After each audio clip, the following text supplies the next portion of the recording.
Quel est le secret pour garder la foi pendant toutes ces années? Moi, j'ai 26 ans, et combien de fois dans ma courte vie, j'ai douté, et je doute encore. Je culpabilise sous le poids de mon péché. Je tourne le dos à Dieu, et je doute qu'il pourvoira à mes besoins futurs. Et quand je considère le nombre d'années qu'il me reste potentiellement à vivre, je me pose ces questions. À quel problème est-ce que je serai confronté? Peut-être des difficultés financières, une maladie mentale, la solitude, le deuil, des problèmes de santé. Serais-je capable de tenir bon dans l'épreuve? Est-ce que je vais commencer à douter ou tomber dans le péché? Comment est-ce que je vais gérer les différentes situations qui vont se présenter? Peut-être que certains d'entre vous se posent aussi les mêmes questions que moi pour eux-mêmes. Et le fait de voir la foi des aînés qui sont présents ici me rassure beaucoup. Ça me donne un bel exemple que c'est possible de tenir bon. Mais il y a quelque chose qui m'aide encore plus. Et je suis sûr que c'est cela, que vous qui avez gardé la foi toutes ces années et qui la garderez jusqu'à la fin, c'est sur cela que vous vous appuyez, jour après jour. Et c'est ce qu'on va découvrir ensemble dans le texte qu'on va lire maintenant. Mais avant d'ouvrir la Bible ensemble, j'aimerais juste donner un peu de contexte au passage qu'on va lire. On est dans une série sur le livre de l'Exode, et on avait commencé avec un problème initial, celui de l'absence de Dieu au cœur de la détresse de son peuple, des Israélites, en esclavage en Égypte. Ils gémissaient du fond de l'esclavage, ils poussaient des cris, et ils avaient l'impression qu'aucune oreille n'était présente pour entendre cet appel à l'aide. Et on a vu ce récit formidable de l'intervention de Dieu pour son peuple. Il a entendu et il a fait un acte de délivrance extraordinaire. Mais voilà qu'un deuxième problème se présente après cela.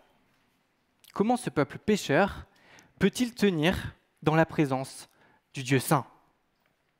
Et la réponse à cette question, on l'a vu les dernières semaines.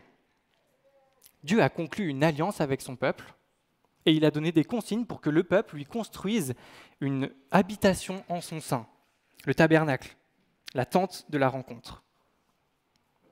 Donc voilà comment ce peuple pécheur peut tenir dans la présence du Dieu saint. Mais voilà qu'un troisième problème se présente. Devant cette maison, ce tabernacle, cette tente de la rencontre, il y a un gros panneau avec écrit « Entrée interdite ». La tente est faite de telle sorte à ce que personne ne doive y entrer. Alors Dieu habite au sein de son peuple, au milieu des autres tentes des Israélites.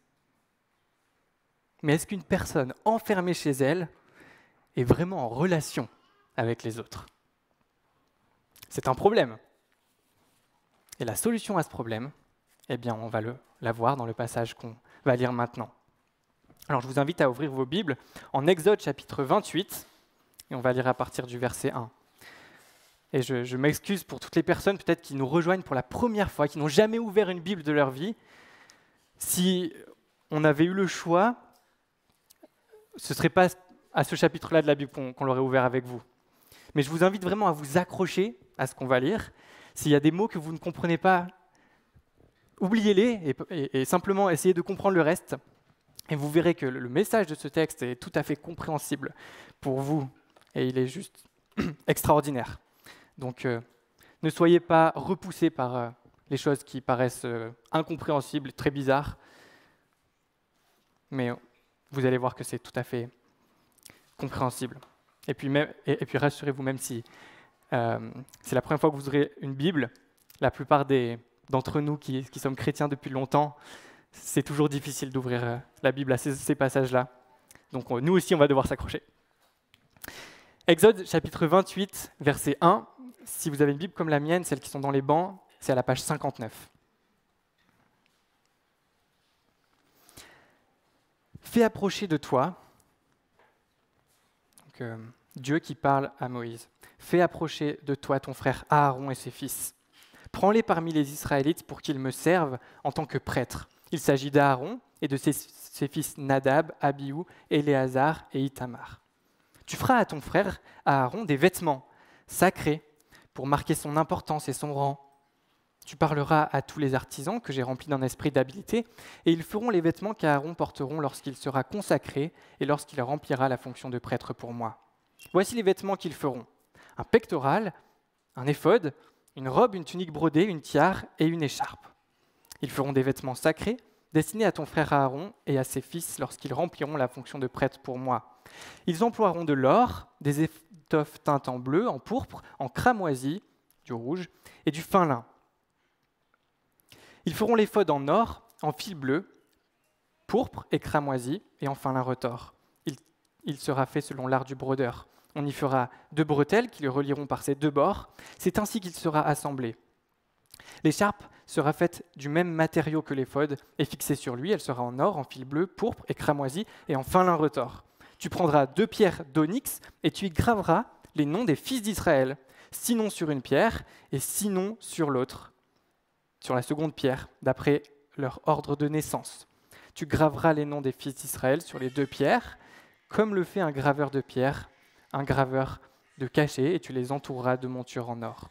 Tu mettras les 2 pierres sur les bretelles de l'éphod en souvenir des fils d'Israël, et c'est comme souvenir qu'Aaron portera leur nom devant l'Éternel sur ses 2 épaules. Je vous invite à arrêter la lecture ici, à tourner une page pour aller au verset 36.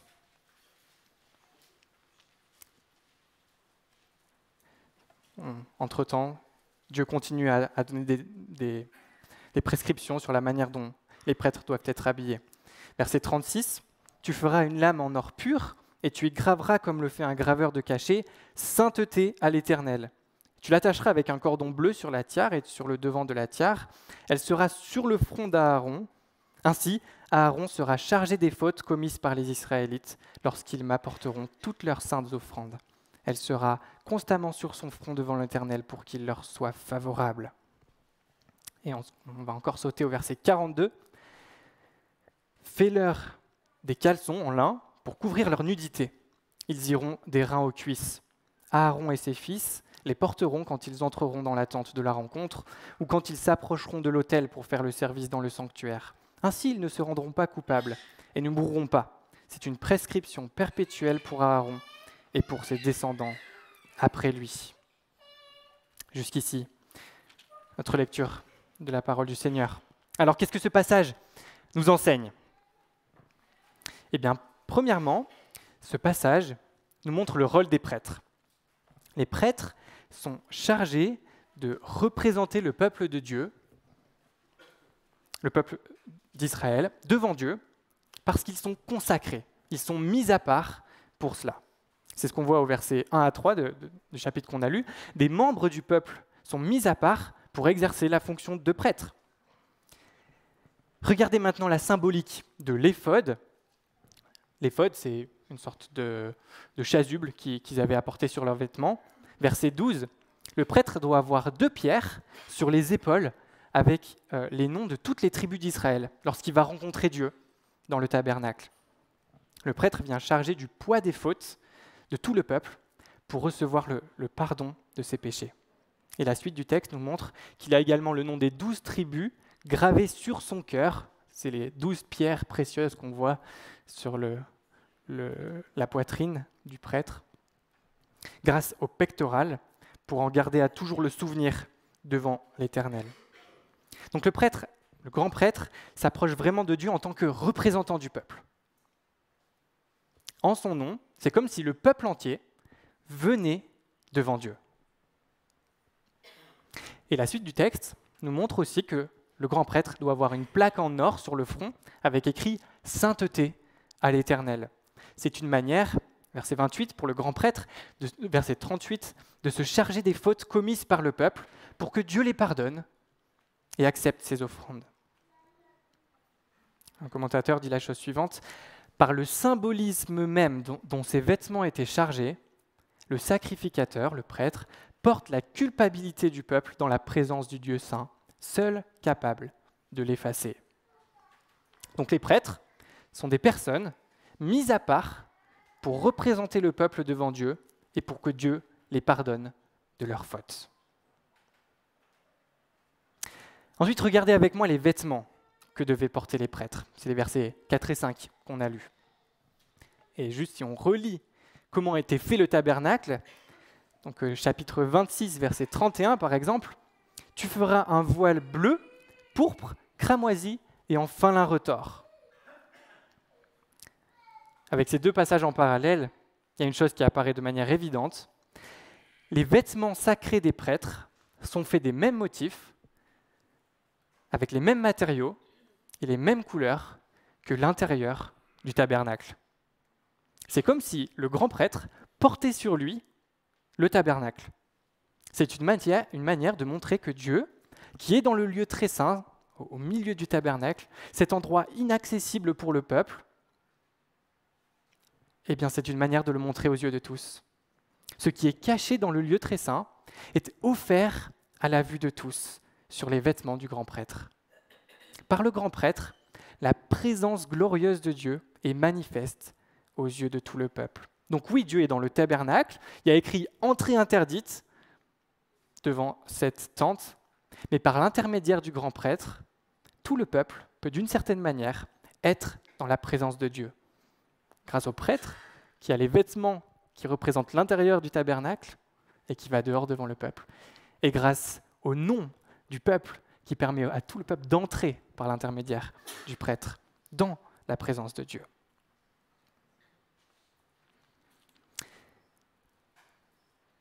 Est-ce que vous avez remarqué également cette précision, versets 42 et 43, sur les sous-vêtements des prêtres? Les prêtres doivent porter des habits qui couvrent bien leur nudité.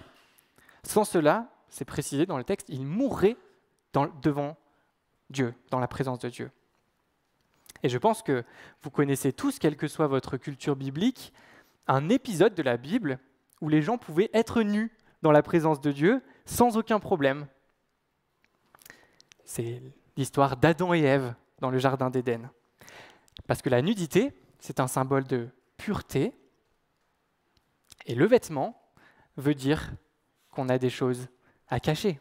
C'est ce qui s'est passé avec Adam et Ève, ils étaient nus dans la présence de Dieu. À partir du moment où ils se sont mis à être rebelles à Dieu, à désobéir à Dieu, ils ont senti le besoin de se couvrir, de couvrir leur honte en mettant des habits. Et le fait que ce soit précisé pour les prêtres n'est pas anodin. Ça signifie que eux, comme Adam et Ève, ne sont pas sans péché et que leurs péchés ont besoin d'être couverts. Les prêtres doivent être habillés avec des vêtements de lin, symbole de pureté, pour tenir devant le Dieu saint, sans mourir. Mais cela ne suffit pas, parce que leur rôle, ce n'est pas seulement de tenir eux-mêmes devant le Dieu saint, c'est aussi de représenter le peuple devant Dieu pour le pardon de ses péchés. Alors ils ont besoin de plus que des vêtements blancs. Et si on s'attarde sur les couleurs employées des vêtements de prêtres, on va comprendre de quoi ils ont besoin. Et sur l'image qu'on voit, on a quelques couleurs. Le bleu, qui représente le ciel. Le pourpre, qui est la couleur royale. Le cramoisi, qui est la couleur du sang. Et le fin lin, qui est un blanc, symbole de pureté. Ces 4 couleurs sont répétées à de multiples reprises dans notre texte. Le prêtre doit s'habiller de cette manière parce que c'est ce qui lui manque pour s'approcher de Dieu et représenter le peuple. Le médiateur doit venir du ciel, être un roi, être couvert de sang qui pardonne le péché et être pur, sans péché. Donc si on résume, les prêtres peuvent représenter le peuple de Dieu car ils sont consacrés, ils sont mis à part pour cela et on leur donne des vêtements pour cela. Mais tout ce chapitre 28 nous montre que c'est uniquement leurs habits qui leur permet de le faire. En eux-mêmes, ils sont exactement comme le reste du peuple. Pécheurs, souillés par leurs fautes, méritant le jugement de Dieu. Mais ce qu'on découvre avec le chapitre 29 nous montre que les vêtements ne règlent pas tous les problèmes. Ce chapitre ne fait que témoigner de l'insuffisance des prêtres pour leur rôle. Et on va lire Exode 29, les versets 4 à 11. Donc si vous voulez bien ouvrir avec moi Exode 29, page 60, les Bibles blanches, à partir du verset 4. Tu feras avancer Aaron et ses fils vers l'entrée de la tente de la rencontre, et tu les laveras avec de l'eau. Tu prendras les vêtements, tu habilleras Aaron de la tunique, de la robe, de l'éphod et du pectoral, et tu mettras sur lui l'écharpe de l'éphod. Tu poseras la tiare sur sa tête, et tu placeras le diadème sacré sur la tiare. Tu prendras l'huile d'onction, tu en verseras sur sa tête, et tu le consacreras par onction. Tu feras approcher ses fils, et tu les habilleras des tuniques. Tu mettras une ceinture à Aaron et à ses fils, et tu attacheras des coiffes aux fils d'Aaron. La fonction de prêtre leur appartiendra par une prescription perpétuelle. Ainsi, tu établiras Aaron et ses fils dans leurs fonctions. Tu amèneras le taureau devant la tente de la rencontre, et Aaron et ses fils poseront leurs mains sur sa tête. Tu égorgeras le taureau devant l'Éternel à l'entrée de la tente de la rencontre. Les prêtres, pour faire leur service dans le tabernacle, ont besoin de 3 choses, en plus de leurs vêtements sacrés. Être lavés dans l'eau, ça symbolise leur besoin de se purifier de leurs péchés, de leurs fautes. Donc ça témoigne que s'ils ont besoin de se purifier de leurs fautes, c'est qu'ils sont pécheurs. Recevoir une onction d'huile. L'huile dans la Bible, ça représente le Saint-Esprit. Donc ils ont besoin du Saint-Esprit pour exercer leurs fonctions. Et ils ont besoin qu'un sacrifice soit fait pour le pardon de leurs propres péchés. Vous voyez, avec ce rituel de poser la main sur la tête, c'est une manière symbolique de montrer qu'on transfère, que nos propres péchés sont transférés à l'animal et qu'ensuite on tue l'animal pour le pardon des péchés. Et donc je pense que vous voyez que ces 3 choses nous montrent que les prêtres ne sont pas qualifiés en eux-mêmes pour leur tâche. Leur tâche, on en a un aperçu ici. Ils recevaient la culpabilité du peuple en portant le nom de tous les membres du peuple sur eux. Et la culpabilité du peuple était transférée aux animaux avec ce geste de poser la main sur la tête de l'animal. Et les animaux étaient sacrifiés parce que le salaire du péché, c'est la mort. Et pour éviter que les hommes meurent, Dieu pourvoit à un moyen de substitution, de remplacement. Et ce moyen, c'est que les animaux meurent à leur place. Et ça, c'était le travail des prêtres. Mais l'insuffisance des prêtres, symbolisée par l'eau, l'huile et le sang, et par leurs vêtements, va être rendue encore plus visible et évidente dès qu'Aaron est consacré comme grand prêtre. Et on voit ça en Exode 32, juste quelques chapitres après, avec l'épisode célèbre du veau d'or. Moïse, le conducteur du peuple, n'est pas là. Et que fait Aaron ? Il fabrique une idole pour que le peuple l'adore. Il enfreint un des plus grands commandements de Dieu. C'est une chute monumentale de la part de la personne qui devait être la plus sainte au sein du peuple, la plus exemplaire. Et à partir de ce moment-là, on comprend bien que le système mis en place par Dieu n'est que temporaire. Ça n'est pas efficace. Donc, grâce à ce système, on voit le problème qu'on a, un accès impossible à la présence de Dieu. On voit la solution pour le pardon de nos péchés. Il faut qu'un grand prêtre nous représente devant Dieu en lui apportant un sacrifice.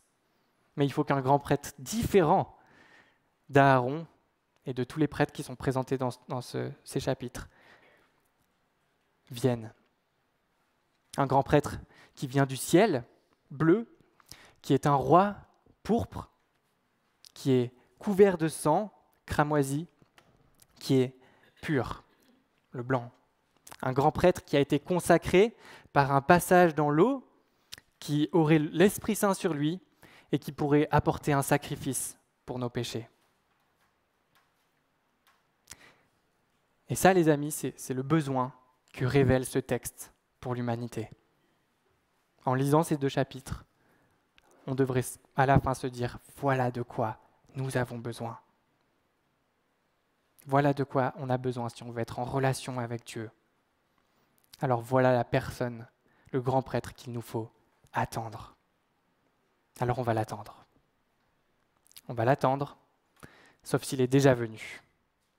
Et la Bible nous présente l'histoire d'un homme qui était habillé d'un vêtement pourpre, donc un roi, Jean 19, verset 2 par exemple, qui était couvert de sang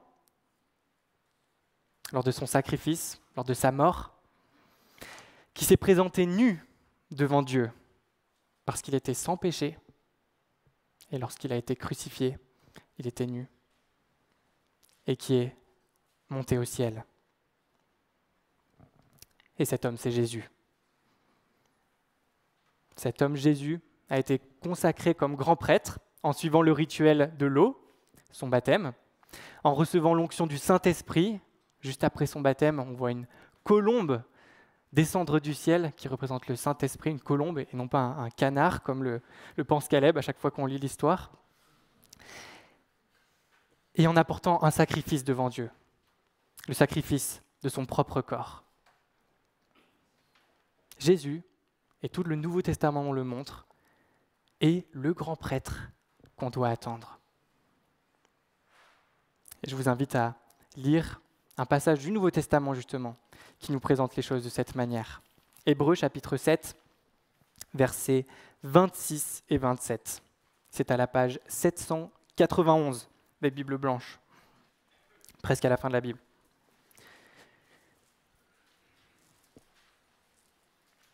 Hébreux 7, verset 26.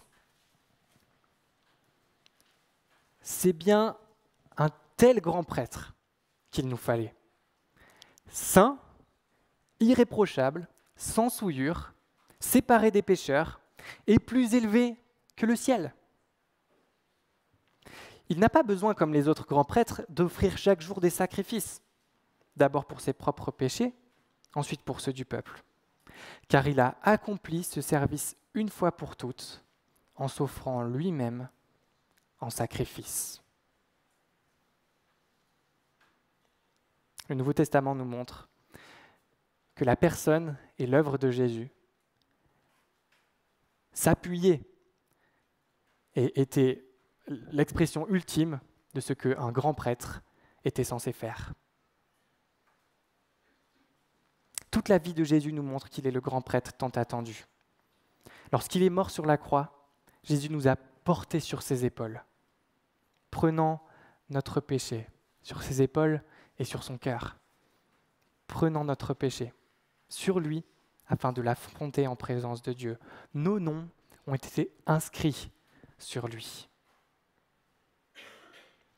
Mais alors comment cette vérité, aussi extraordinaire soit-elle, va nous aider à répondre à la question qu'on s'était posée en introduction sur le secret d'une foi inébranlable? Eh bien, si on pose la question à nos aînés ici présents, ils nous répondraient sans aucun doute que, effectivement, c'est Jésus, le secret d'une foi inébranlable. Et je vous invite pour cela à tourner une page dans Hébreux, chapitre 10, verset 19. Page 793. Hébreux 10, 19. Après que l'auteur nous ait présenté Jésus comme notre grand prêtre qui s'offre en sacrifice pour le pardon de nos péchés, il nous dit la chose suivante. Ainsi, frères et sœurs, nous avons par le sang de Jésus l'assurance d'un libre accès au sanctuaire. Cette route nouvelle et vivante, il l'a inaugurée pour nous au travers du voile, c'est-à-dire de son propre corps. De plus, nous avons un souverain prêtre établi sur la maison de Dieu. Approchons-nous donc avec un cœur sincère, une foi inébranlable, le cœur purifié d'une mauvaise conscience et le corps lavé d'une eau pure. Le fait que Jésus soit notre grand prêtre, c'est ça le secret d'une foi inébranlable. Et je cite un commentateur. Lorsque vous doutez de votre salut, lorsque vous ressentez le poids de votre péché ou lorsque vous avez carrément tourné le dos à Dieu, levez les yeux au ciel. Vous y verrez votre grand prêtre avec votre nom inscrit sur son cœur. Vous verrez Jésus qui se tient là pour rappeler à Dieu que vous êtes son enfant. En fait, c'est encore mieux que ça. Considérez les années qui vous restent à vivre, peu importe leur nombre. À quel problème serez-vous confrontés ? Vous ne le savez pas. Peut-être des difficultés financières, une maladie mentale, la solitude, le deuil, des problèmes de santé. Serez-vous capable de tenir bon dans l'épreuve ? Allez-vous commencer à douter ? Allez-vous tomber dans le péché ? Comment allez-vous gérer la situation ? Tout cela, vous l'ignorez. Vous ne pouvez pas savoir comment vous réagirez. En revanche, il y a une chose dont vous pouvez être certain. En ce moment même, et pour toujours, Jésus est au ciel et il porte votre nom. Les chrétiens décédés sont plus heureux que nous, car ils sont au ciel avec Jésus. Mais ils ne sont pas plus en sécurité que nous. Leur avenir est assuré parce que Jésus est au ciel, et notre avenir est assuré parce que Jésus est au ciel. Quel est donc le secret pour garder la foi pendant 70 ans ? Eh bien, c'est Jésus. Lorsqu'il a traversé la nuée pour rejoindre le ciel, les noms de tous les chrétiens étaient inscrits sur son cœur. Si vous lui appartenez, en plaçant votre foi en lui et en vous repentant de vos péchés, le vôtre s'y trouvera aussi. Vous êtes déjà au ciel avec lui, puisqu'il est notre grand prêtre, notre représentant. Si Dieu voulait vous en exclure, si Dieu voulait vous exclure du ciel, il devrait aussi en exclure son Fils. Voilà la belle vérité que ce passage de l'Exode nous apprend au sujet de l'œuvre et de la personne de Jésus. Le fait de considérer Jésus comme notre grand prêtre nous remplit d'assurance pour notre salut. Nous sommes rassurés en ce qui concerne notre statut devant Dieu. Nous pouvons avoir une foi inébranlable, quelles que soient les circonstances, et nous pouvons nous approcher de Dieu avec un cœur sincère. Pas besoin de cacher de jouer les hypocrites en cachant nos fautes, ou en les minimisant, ou en se trouvant des excuses, parce que nous avons la certitude que le Dieu saint nous voit inscrits sur les épaules et sur le cœur de son Fils parfait, notre grand prêtre. Et qu'au travers de l'œuvre et de la personne de Jésus, Dieu nous voit. Mais peut-être qu'on a du mal à croire cette vérité. Et c'est souvent le cas quand on chute dans le péché et qu'on ressent une grande culpabilité. Et je termine simplement avec cette idée. On ne se sent pas approuvé de Dieu. On ne se sent pas digne d'être dans sa présence. Et je pense que ça nous arrive à tous, en particulier quand on tombe dans le péché. Et peut-être en particulier quand on tombe et qu'on retombe et qu'on retombe. On ne se sent pas pardonné.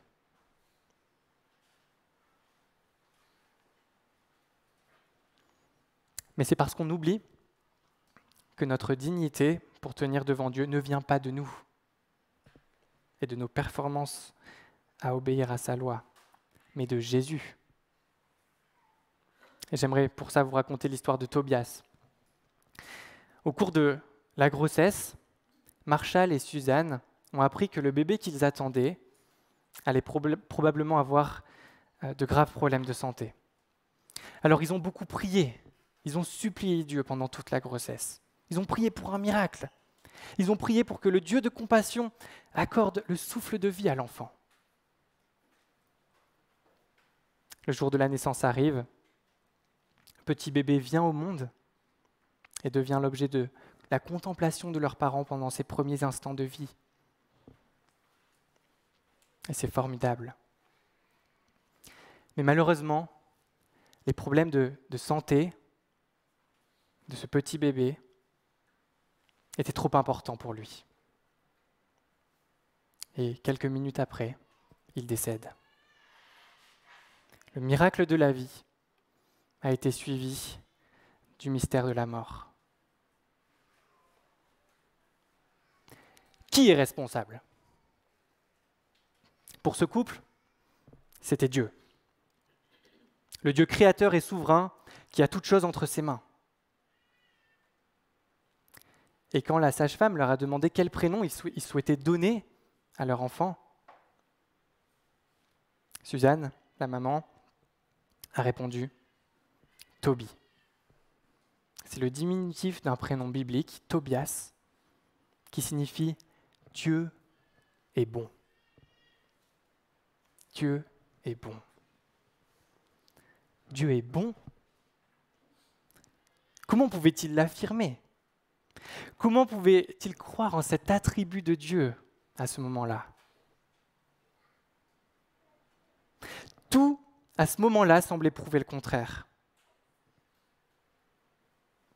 Ce couple croyait que Dieu est bon, non seulement quand sa bonté est compréhensible, mais aussi quand elle ne l'est pas. Il est bon parce qu'il est Dieu. La bonté fait partie de son identité. Et ce couple en était convaincu. Et Marshall, le papa, écrit la chose suivante. Le prénom de notre enfant représentait ce que nous croyons, pas ce que nous ressentions. C'est ce que nous avons envie de ressentir à nouveau un jour.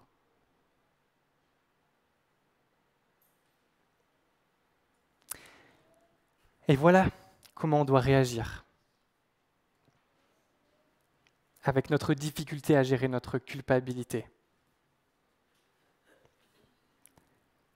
La Bible nous invite à ne pas vivre selon ce que nous ressentons, mais selon ce que nous croyons. Et c'est l'exemple de ce couple qui le montre bien. Ne vivons pas selon ce que nous ressentons, mais selon ce que nous croyons. Parfois, nous ne ressentirons pas le pardon de Dieu, la pleine approbation de Dieu, le fait que notre nom est inscrit sur le cœur de Jésus. Mais la Bible nous le dit. Si nous reconnaissons nos péchés, il est fidèle et juste pour nous les pardonner et pour nous purifier de tout mal. Alors la culpabilité n'a pas sa place. Nous la ressentons, mais n'y croyons pas. N'y croyons pas, s'il vous plaît. Nous sommes convaincus que si nous sommes unis au Christ par la foi, il ne nous abandonnera jamais. Il nous accordera toujours le pardon. Notre statut devant Dieu ne dépend pas de nos performances religieuses, de nos bonnes ou de nos mauvaises actions. Et personnellement, ô combien je ressens des choses fluctuantes selon mon humeur, selon mes performances religieuses, selon mes circonstances, selon si je pêche ou pas. Mais ce texte d'Exode nous pose cette question. En qui as-tu confiance? En tes sentiments ou en Dieu? Et en son Fils qui se tient à ses côtés comme notre grand prêtre et qui intercède en notre faveur, qui nous a pardonné de nos péchés. Et en guise de conclusion, j'aimerais simplement vous inviter à chanter un chant qui résume parfaitement ce texte et qui nous permettra, j'espère, de digérer un peu le contenu de ce qu'on vient de découvrir dans ce texte. Devant le trône du Très-Haut, mon défenseur saura plaider. Cet avocat s'appelle Amour. Il intercède pour moi toujours. Mon nom est gravé sur ses mains. Mon nom est inscrit sur son cœur. Ça sous-entend, c'est notre grand prêtre. Puisqu'il défend ma cause au ciel, nul ne pourra me condamner. Puisqu'il défend ma cause au ciel, nul ne pourra me condamner. Ce chant nous parle de Jésus, de son rôle de grand prêtre. Et voilà le secret d'une foi inébranlable au cœur des épreuves et malgré les circonstances et notre péché. Amen.